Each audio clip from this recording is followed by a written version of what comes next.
Hi, everyone. Thank you for coming back to the Stand Up California YouTube channel. Today, we have a very special testimony that will be shared about some really real situations that are already happening in California that pertain directly to an assembly bill, which is AB 665, Minors Consent to Mental Health Services by Assemblymember Carillo. Assemblymember Carillo represents the district, the Assembly District 52, which includes a very large Latino community, as you all know, that is very close and near to my heart, as she represents the Boyle Heights area and the East LA areas.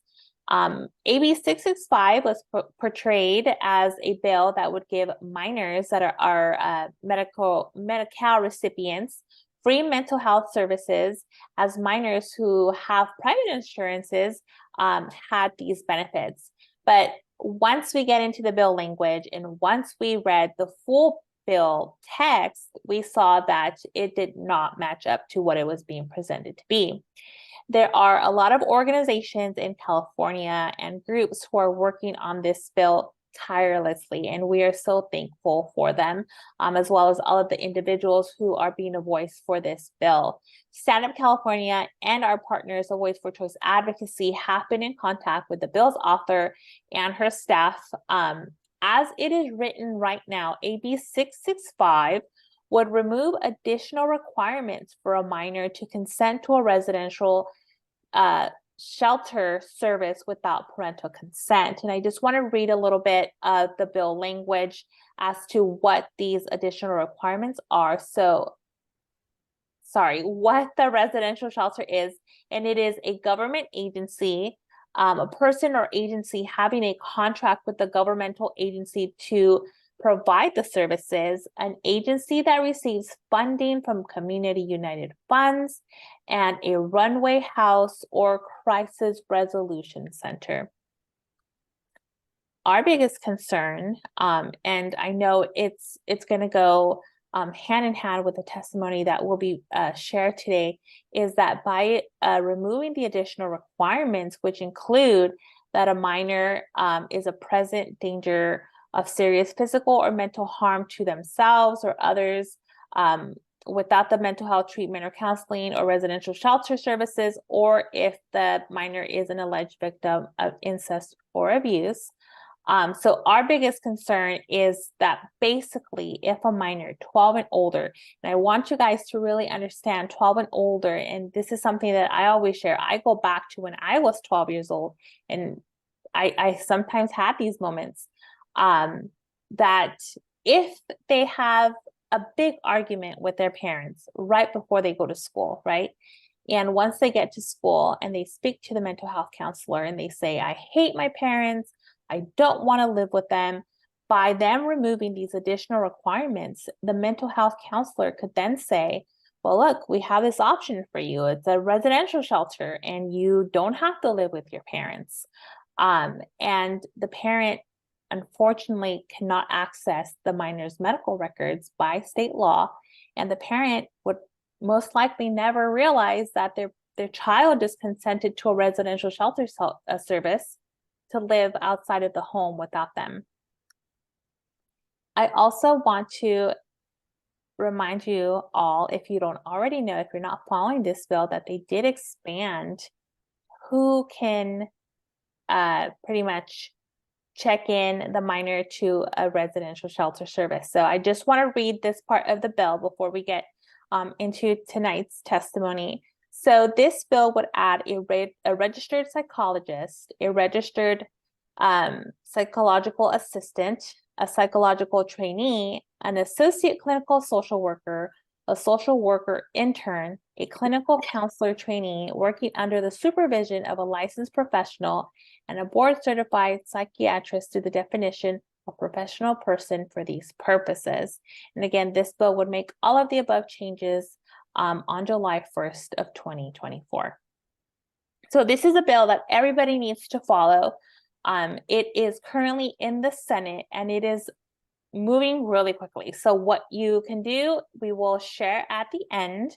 Right now, I want to introduce to you guys a very special person that I just met, but we connected very well, and I'm so thankful for her voice on this bill. So why don't you go ahead and introduce yourself to us, who you are, and what are some of your favorite things to do? Well, my name is Sharina Latch. I'm a mother of three, and I am an advocate for mental health awareness. Um, I really, really love going to the beach. There's a lot of fun things I like to do. Definitely spending time with my family. We like to go to the movies. I have two younger children, and I have a 24-year-old. Her name's Caitlin. And I was a lab assistant for 20 years. I just recently retired. And so that's a little bit about me. But I'm here because I want to tell you my story. Yes. And I wanted to make sure that we got to know you a little bit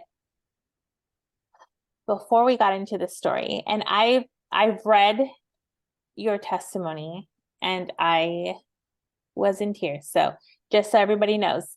And I want everybody to understand that this is something that is already happening. So, and before you get into your story, I do want to thank you for your advocacy for mental health. And what is your why? What is your story, and why you're such a big voice for mental health awareness? So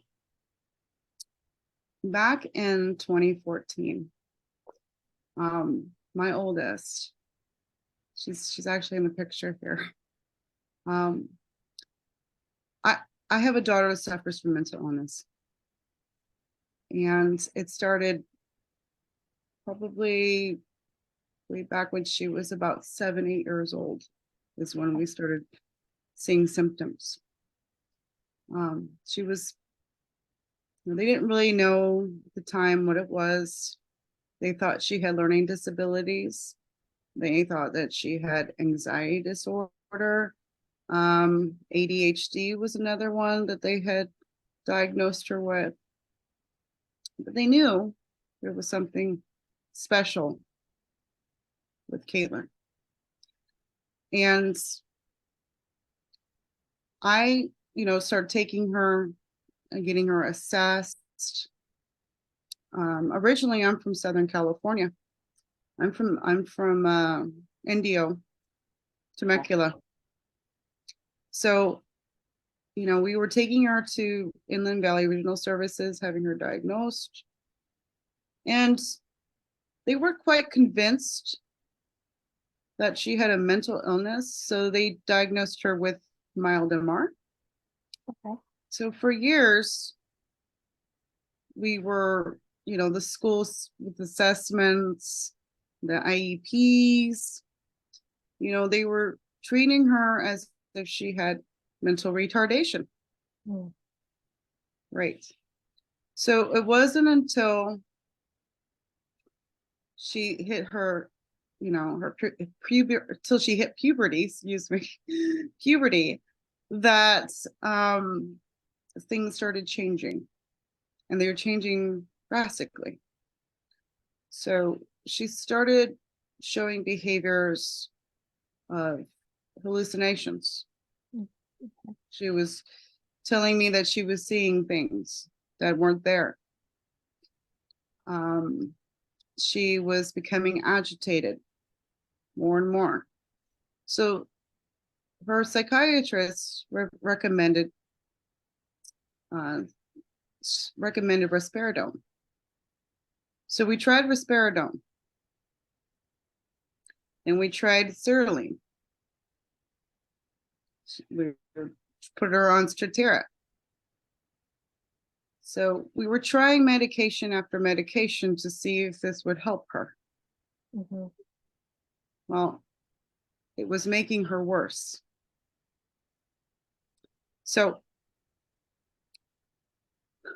she entered into high school. And was she still taking these medications when she went into high school? She was still taking, we had taken her off the Strattera Okay. because she maxed out on Strattera. See, there's something that people need to know is that your body can become, grow like immunity to medications. And so her body started doing that with some of the medications that she had been on. So they'd taken her off that. We tried, I think it was started with the Z, excuse me, Zoloft. Okay. That A made her very known name. right. Yeah. And that made her very lethargic. Mhm. So, decided to try other things.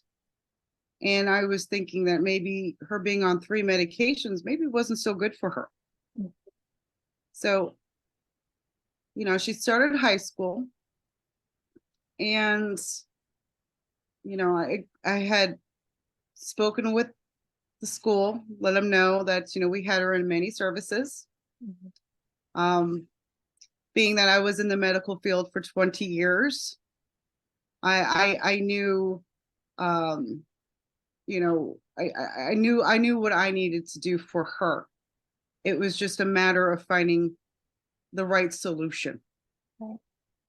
And that's the thing with mental illness, and especially if you're not getting the proper education, or you're not even properly diagnosed correctly, like how are you supposed to know what's best, right? And you gotta figure these things out. We reached out to many organizations like NAMI. We worked with many organizations like Alta Regional Services. Mhm. This is when we moved up here. So it started in Southern California. We moved up here, and then she entered into high school. Okay, so high school has a lot of challenges, Yeah. triggers. Yes. My daughter started hanging around with kids that were into self-harming. Mm. So she started self-harming, and we went through a lot. There were times that I had to take her bed out of her room because she would hide her sharps. She started stealing, becoming aggressive, and at one point she hurt her little brother. Not intentionally, but these were the self, harming, danger to others is what she started, protruding. And so I started communicating with the school, letting them know, look, this is what's going on. We were in touch with emergency services. People were coming to my home. We had behavioral therapy coming to my home. And all these people were working with her. And she went to school one day, and she never came home. So the school thought I was abusing her. There were say the word, unsubstantiated claims. And yeah, so they took her from school. Wow. They didn't contact the parents. They didn't let us know what was going on. I had no clue that So this was you going just on. send her off like a regular day to Correct. school, and this is what can happen to everyone. You can send your child, you know, regular school day, and then in this case, Sharina never got her daughter back. And you're now saying that they did not call you, they did not contact you, nothing at all. I'm getting chills right now because I can't even imagine. And what happened? How did you find out that this was going on? So probably the worst way possible. I was sitting in my driveway with my 2-year-old son. The bus never came. So I waited and I waited and I waited because we had a psychiatry appointment to go to. Mm. And about 45 minutes later, I start calling. Where's my kid? No one's calling me back. School's not calling me. Nobody wants to tell me where my child is. Sheriff, it's about an hour and a half later, comes pulling up into my driveway. He gets out and I looked at him and I said, "Did she run away?" Because I thought she ran away. My daughter used to talk about wanting to live with her grandmother in Southern California because she thought life would be so much better with her grandmother.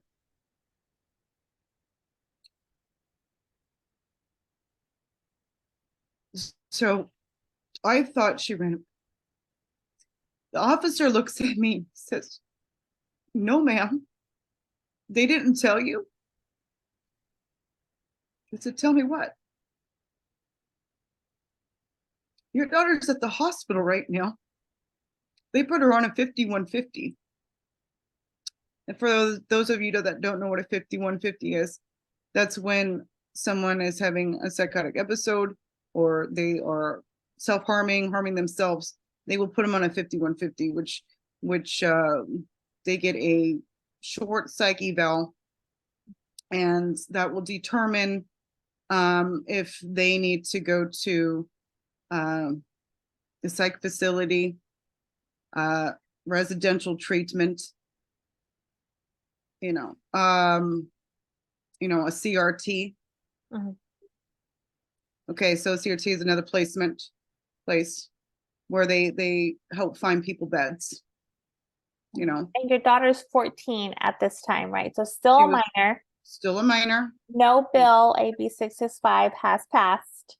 This is years back. And, This was we're 10 at the years point ago. where 10 years ago, and, we're at a point where a mom has just sent her child to a normal school day and she's not coming home. And you find out because the sheriff comes to you and says, "Has anybody called you and told you where your daughter is?" That is possibly the worst way to find out while you're trying to contact the school. The people, this might be a whole other issue, but the people that we can trust our children with, and nobody's calling you back, nobody's giving you answers. No, nobody's giving me answers. None of her friends knew what was going on. Her grandmother didn't know what was going on. My mom, my mom was really close to her. Mm. Nobody knew what was going on. And so they get there, they put her on a 5150. After they release her, this is when they finally call me. Why? Because they need to know if she has insurance or not. Wow. And I let them know she's got private insurance. Yes, she has insurance. Well, we need then at that point, then they needed, Now they need the parent. Right, now they need the Now they parent. need the parent. Yeah. You would think that somebody would have called me. Somebody. Right. But CPS wasn't going to allow that. So then they take her from there, they release her after their hold. She had probably one of the shortest holds possible. And And what then is, how long can they hold? Sorry to interrupt you, Sharina, but how it could long be can they, 48 hours, for 8 hours? Okay. 48 hours. Oh, 48 hours. Yeah. And your daughter was held for how long? I think she was only 3 hours. Wow. Okay. Okay. And who did they release her to? If, They released her to protective custody okay. and they took her to a emergency shelter. So I was not allowed to know where she was. Nobody was allowed to talk to her. None of us knew what was going on. Not grandma either, who was really close to her. No one. No one. Okay. Wow. My daughter, we are biracial. My daughter is Indonesian and Italian, and part Cree, Canadian Cree. So these, so they wouldn't even like they wouldn't even take that into account either. Hmm. And so they placed her where they placed her. So basically, I get I get a call from CPS. They want to come investigate. Hey, go ahead. I want to know where my child is. Right. So I had to basically fight in court for 2 years, to prove that I did not abuse my child, that my child was suffering. My child was suffering from schizophrenia.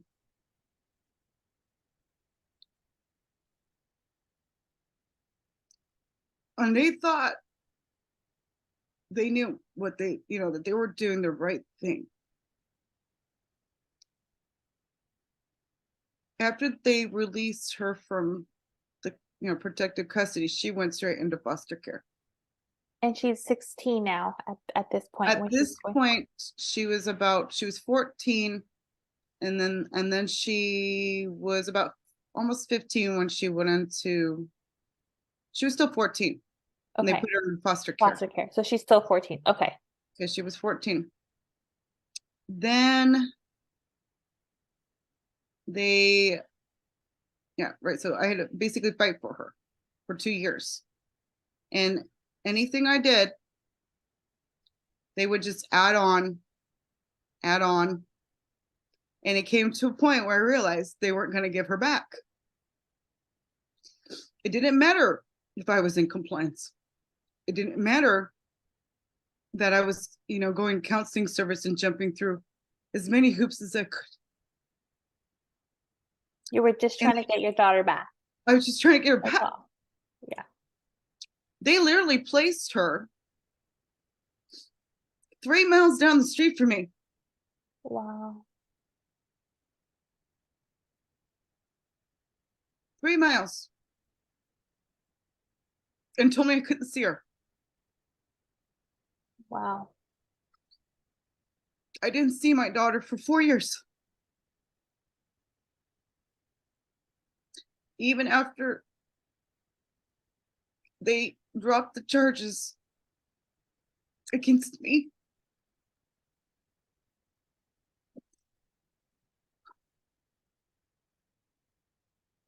Take a deep breath, because I cannot even imagine right now.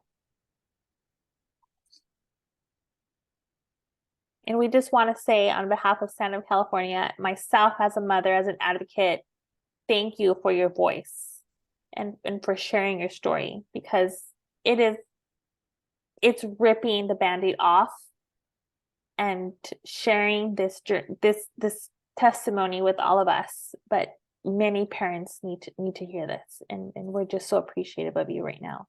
And I wish I can give you a hug right now and tell you how. Well, I mean, this is why I'm going live, Karen. Yeah. Now, they rip off this Band-Aid. They take off the 4 pillars. What happened to me can happen to any parent, because they're going to take off the provision of self-harm and harm to others. So that means your child doesn't need to be a danger to themselves or others.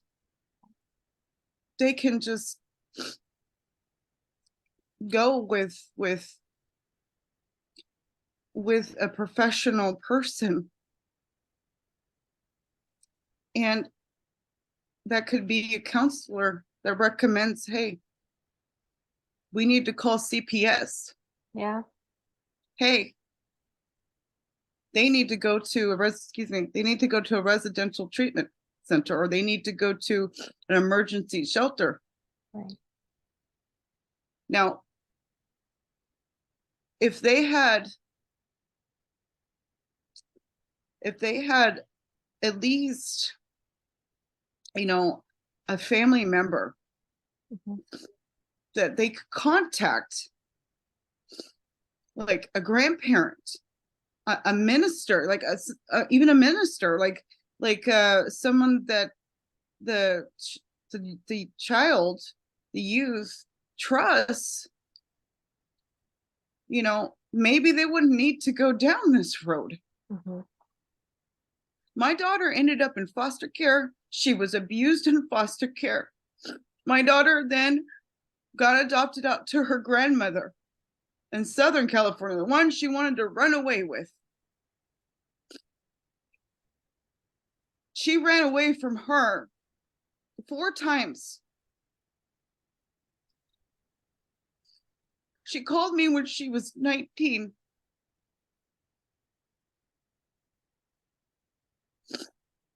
Grandma hurt me.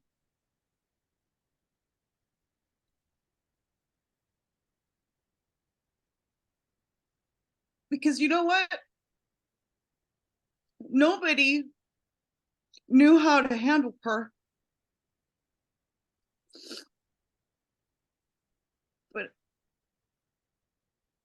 But I knew what to do for her.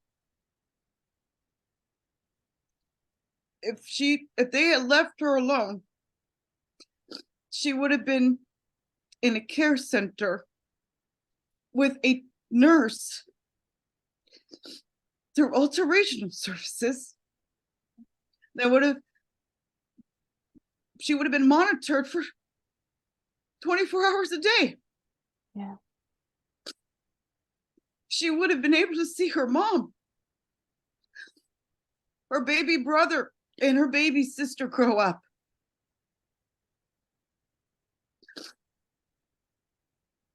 Instead, she ended up in Southern California, away, 800 miles away from me. And recently, she was living in board care and was being abused at the board care. They weren't feeding her. So she left, went to a CRT. They had no beds. They released her on the street. Just to fend for herself.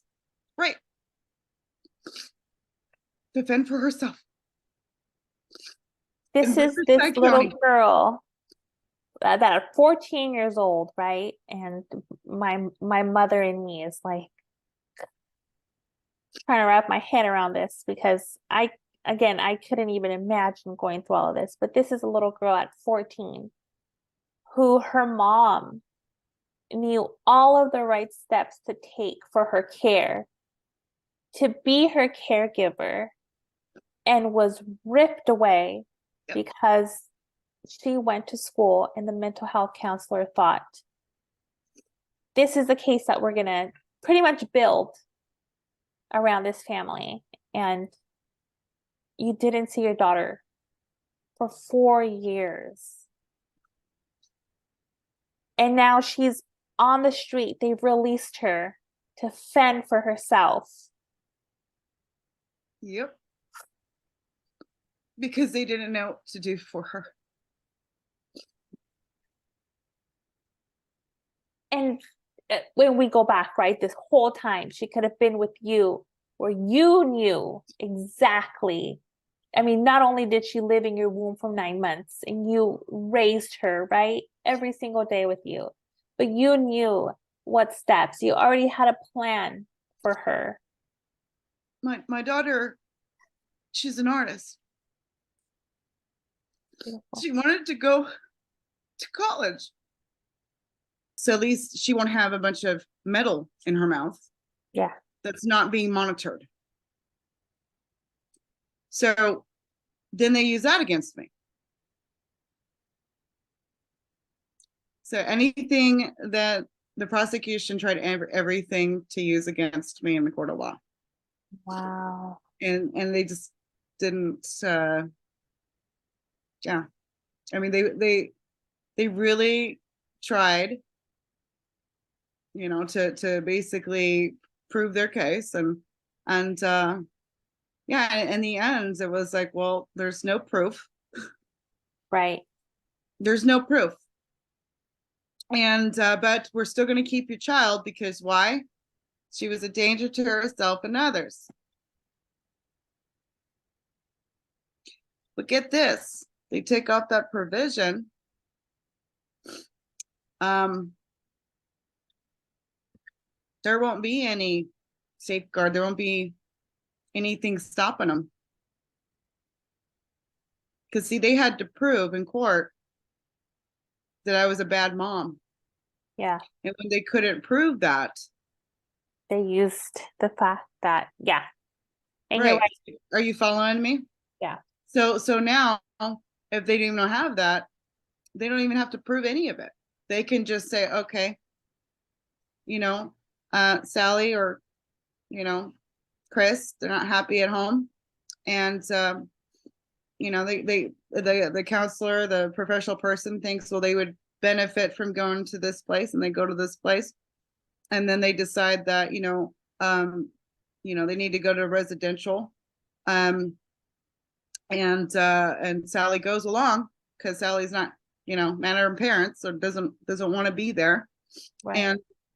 and then yeah, they end up in this situation, and they can say, oh, well, we didn't know that your child had insurance, so that's what they did to mine, and then they put her on Medi-Cal, and again, Medi-Cal does cover these services,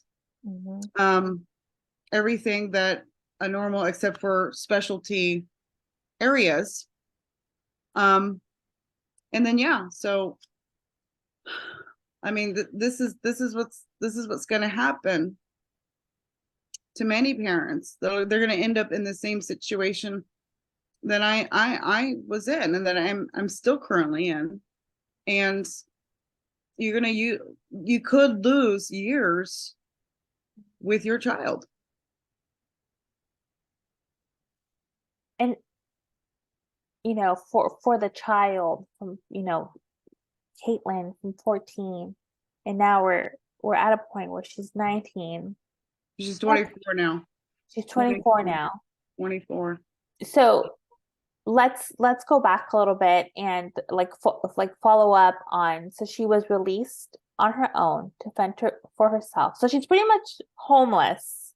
We could say she's got nowhere to go. They've pretty much kept her without contact with her immediate family for 4 years, right? Well, they did let her talk to my mom. Okay. After 6 months. Okay. But for 6 months, she didn't have any other contacts because they wanted to isolate her. Mm-hmm. So she went through 6 months with strangers, 6 months with,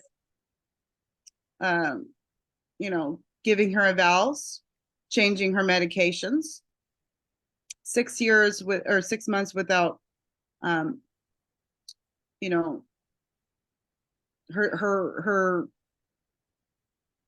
what's the word I want to say, 6 months of like, the family that she knew around her, you know. Yeah.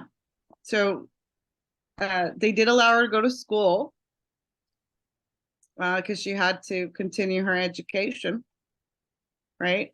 Right. But like I said, everywhere she went, her destructive behaviors followed. Right. She became, I had to learn through all this through reports, that she broke a window, that she got in trouble with a boy at school. I had to miss out on 4 years on the most crucial time in a kid's life. It's pretty much like those big teenage years where we have, proms and school dances and just, things to look forward to. Yeah. And, I also want to draw a little bit of attention as to what this will do to the child's mental health. If the child is already going through a situation, right, where they're already having,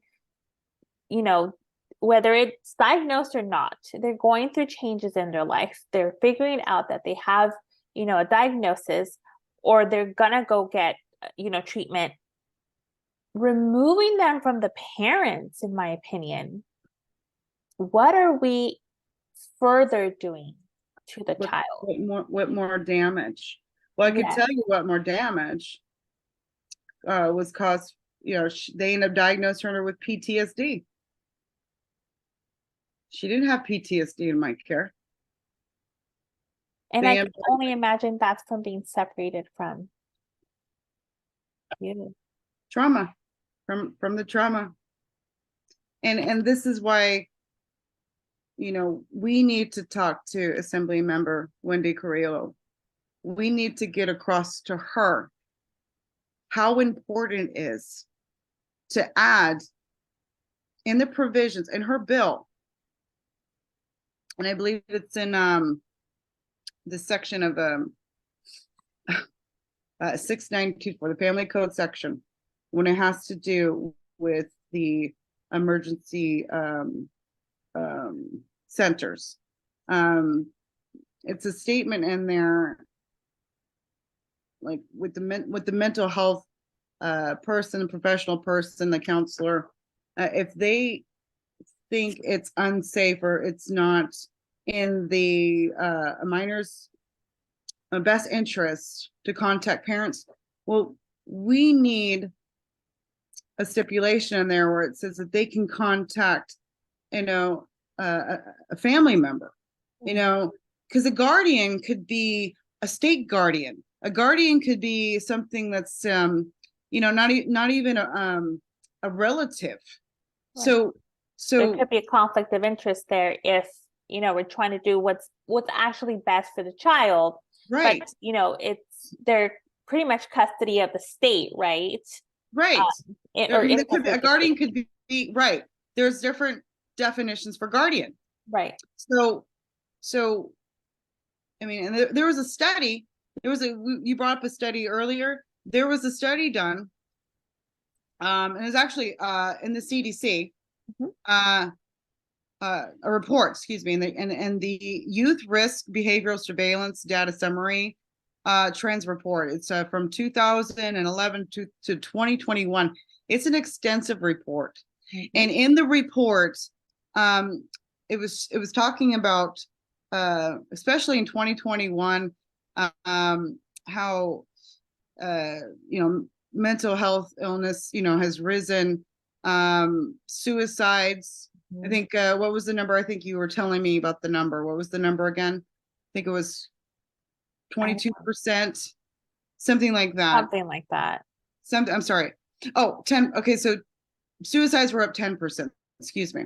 And 22% of students were reporting seriously consider attempting suicide, excuse me. So this has risen since 2020. And if that's not a cry for help, if that's not a cry, that these children, excuse me, youth 12 and up need their family, I don't know what else is. Right. They need their family. And whether that is families to take classes with them, or if that's to help better understand what they're going through, or gosh, what happened to the education? Why are we just assuming that just because a kid is having a bad day or a kid doesn't like their home life that they can just leave? Why, Exactly. why are we encouraging, The separation of the people who best separation? look out for them. And back to, we were talking a little bit earlier in preparation for tonight and navigating the conversation. And I believe it's in the same study. And Stand Up California also used this in our opposition letter, where there's a statistic of the youth, the minors that have those people around them that love them, that support them, whether it be their parents or, to your point, grandparents, brothers, sisters, uncles, aunts, all of their support system around them, the outcome of them and their journey and their healing is a lot higher. And Yeah. I'm wondering, why do we want to remove the parent? And like you said, yes, times are changing. We are no longer living, in a world from 1998 or even 10 years ago. We're fastly moving since COVID. That's a whole other issue that we'll just leave alone. There's a rise in LGBTQ plus youth. Whether we accept this or not, politics aside right now. But there needs to be a guidance for parents and how to navigate these situations, because whether we like them or not, they're gonna be here. And Right. we want to keep families together because, sorry, parents know what's best for their children. And we want what's best for our children. Give us the resources, give us, like you said, the classes, the community gatherings, so that, yes, support. That to me is a better step Solution. forward Yeah. solution Better than solution. to put our children at risk that they're going to be ripped away from the parents. And I like have chills saying that, but they're going to be ripped away from the parents because there are going to be no additional requirements. Like you said earlier, they held your child because they used the fact that she was a harm to herself. But Right. if they remove that, parents, Right. If you remove that, then there's no buffer. There's no safeguard. right, There's no reason. Like, they can just go. They can just leave and go. And what if they're not going into the right facility, for goodness sakes? What if, like I said, what happened with mine? My daughter was misdiagnosed many times. yeah. By professionals, by professional people. And it was because of my research, because of my constant, willing to go to other resources, I mean, because I wouldn't give up. And I was, You're seeking out. advocating. You're I was advocating advocating. for your Yes, child. Yes. I was advocating for my child. And that is why she had the services. That is why she's not on the street right now. Because when I found out, I got her, not, who's she gonna call? What, let me back up. She called her counselor. Her counselor didn't pick up the phone.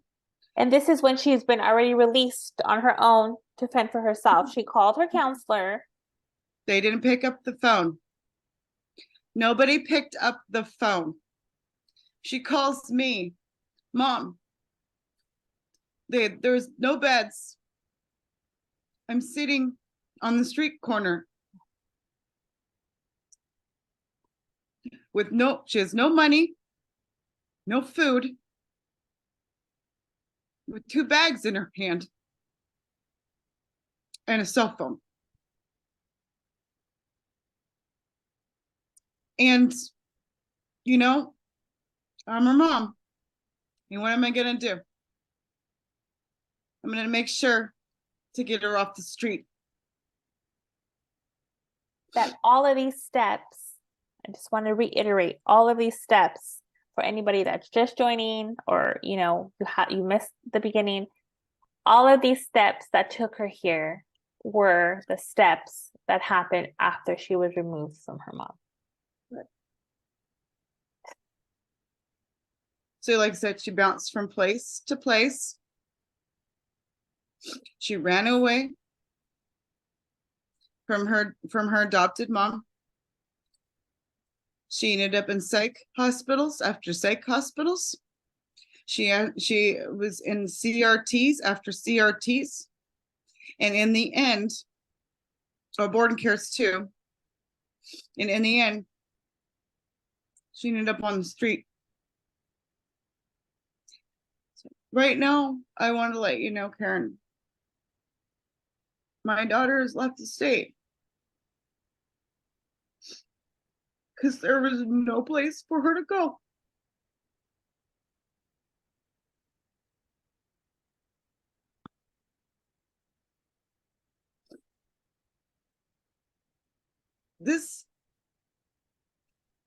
I'm not the only one. This is happening to parents all across the state. I am on a group chat with a ton of parents across the country. I want everyone to know I'm not a drug addict. I'm not a drinker. I don't have mental illness. I was a professional.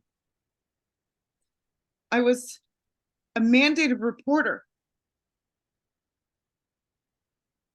I loved my child. I was accused of caring too much. That's what I was accused of.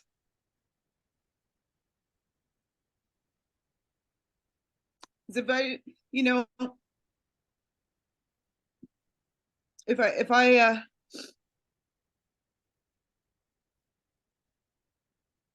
sorry.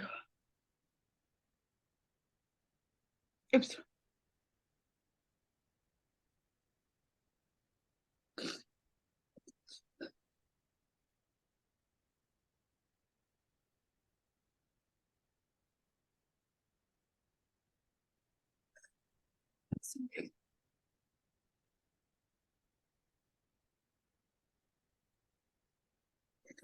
Wendy Carillo needs to see this.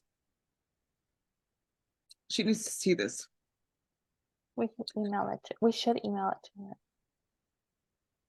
the staff. Yeah.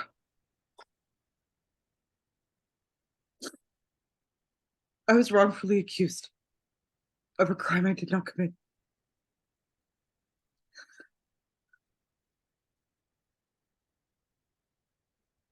And they wouldn't release her back. CPS lies. They lied in my court documents. They lied when she wanted to come home. They wouldn't let her talk to me because they knew she wanted to come home. I know she wanted to come home because the mother knows. The mother knows. And may I ask how Caitlin is doing now? I know you mentioned she's out of state right now, but how are you doing, and how is she doing? How are you guys? Are you guys connected at all? So, I can ask. So, Caitlin, yes, she left the state. She's staying with a friend. And this is really good because she met this friend 5 years ago. And she has stayed with her for 5 years now. And I got to meet her. It was via Zoom, but I got to meet her, and I had to thank her, because if it wasn't for this angel and this mom, she would be homeless right now. So she's living in, she's living out of state now, and she's slowly seeking help and getting help and services. She's already started her paperwork to get Medi-Cal, and she's straightened out her SSI. She's doing all of this, and she's doing it with the guidance and the help from her mom and her friend. So there is a happy lining here, and maybe she needed to start over. And I am going to be seeing her soon. Oh. So I'll be flying out to see her. But, you know, the state failed her. But I didn't fail her. And that's the silver lining. And And you continue to not fail her. Because even though the counselor didn't answer when she most needed them, you've been with her. Even when she didn't know that you were there for her, you were. oh, I was. Yeah. More than she knows. Yeah. I'm going to tell you something. I always knew where she was. I'm not going to tell the state how I knew, but I always knew where my kid was. I just wasn't going to, I wasn't going to,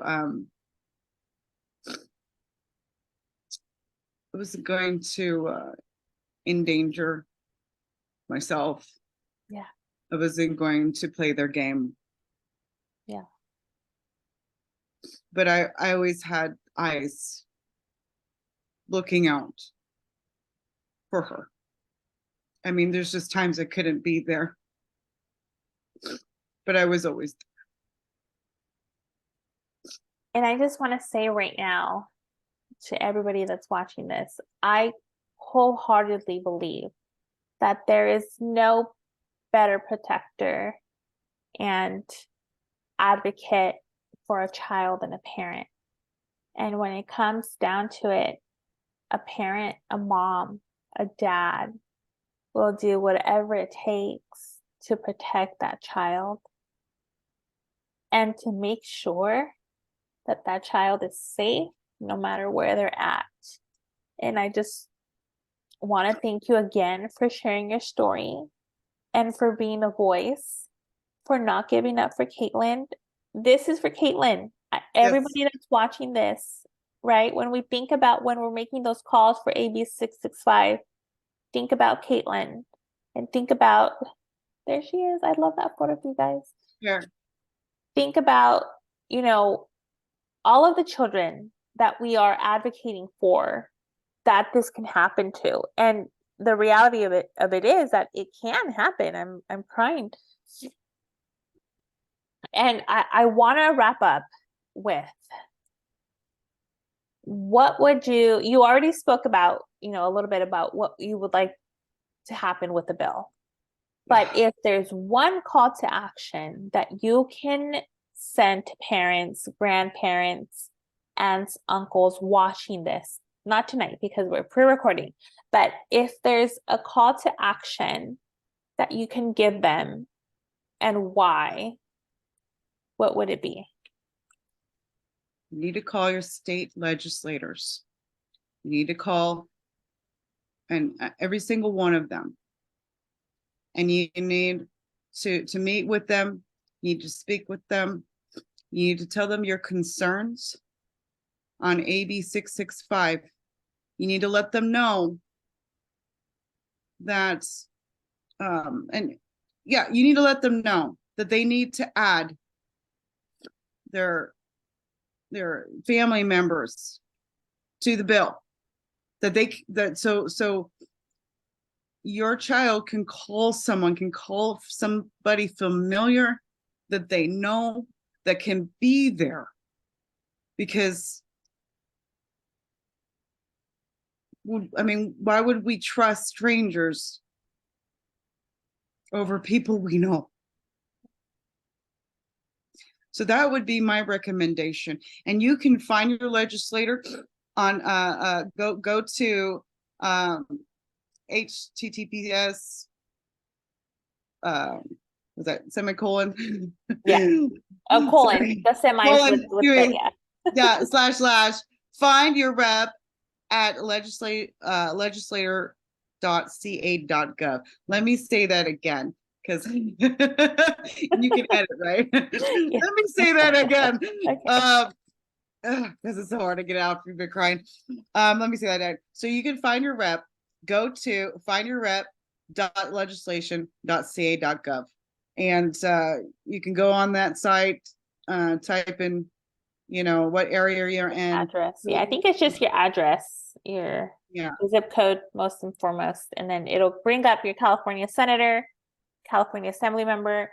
Just so everybody knows, I believe I said this in the beginning, AB 665 minors consent to mental health services is currently in the Senate. It has the third reading on the 3rd of July. I just saw that right now on the status. So that means that they're going to read it one last time. If it passes the Senate, everybody needs to contact their assembly member. So it's really important that you're already speaking to both your California assembly member and your California senator in regards to this bill and your concerns, and letting them know how it would affect your community, your families. Let them know your stories. I know it's really difficult to wrap our heads around this. We do live in a supermajority state, but at the end of the day, these are still our elected officials. They are there to listen to our voices and our concerns as constituents. So call them up, call Assembly Member Wendy Carillo, right? She is the author of this bill. I love, Sharina, that you are coming up with ways to really talk to her and connect with her. Different perspectives, and this is what we should be doing. We should be working alongside these legislators, because maybe they don't know the repercussions or the unintended consequences that these bills can have, and that's our job as their constituents, to really bring that information forward and to educate them a little bit on how it would affect our communities. I want to thank you again, Sharina, for sharing your testimony. It's such a powerful testimony, and I'm so thankful that you shared it. I know it was tough, and I wanted to hug you every moment of it, but again, everybody needs to listen to this. Share this with parents who still believe that this is not happening, this could not happen. This is very real. Again, that's Assembly Bill 665, minors consent to mental health services. Is there anything that you would like to say before we say goodnight? I just want to say thank you, Karen. Thank you for bringing me on here. Thank you for letting me tell my story. I understand the author's intent. She's really trying to open up more services, but I think the services would be better. It would be better if we had more parental involvement or family involvement, because this is why our children are hurting and have been hurting. They need their parents. And I understand, that some family home lives are not that great. You know what? I've been there. My dad was an abusive man. My dad was an alcoholic, drug addict. I was a single mom. I came from a broken home. I worked my way up to where I am today. I didn't have a silver spoon in my mouth. The day my daughter was born, I realized that it wasn't just me anymore. I had a little angel, a little special, little human in my arms that I needed to take care of. And I educated myself. I put myself through school. I didn't let my home life, the sins of the past. I was even on the street at one point. I didn't let those things control my destiny, control my future. I was able to do that. And I was able to sit here today and tell you my story. So this doesn't happen to another family, because it can happen to any of us. You don't have to have a mental illness or not. It could happen to any of us. It starts with communication. It starts with communication with your child now. And don't be afraid. Don't be afraid. And you know what? So what if Sally wants to wear, wants to dress up as a boy, or Jeff wants to be a girl. What's more important is that you don't grow, they don't grow without you. Okay? Thank you so much. Thank you, Sharina. All right, everybody, have a good night, and please stay in touch with Stand Up California. We will be sending out calls to action as AB665 moves through the Senate and what action steps to take next. Have a wonderful night.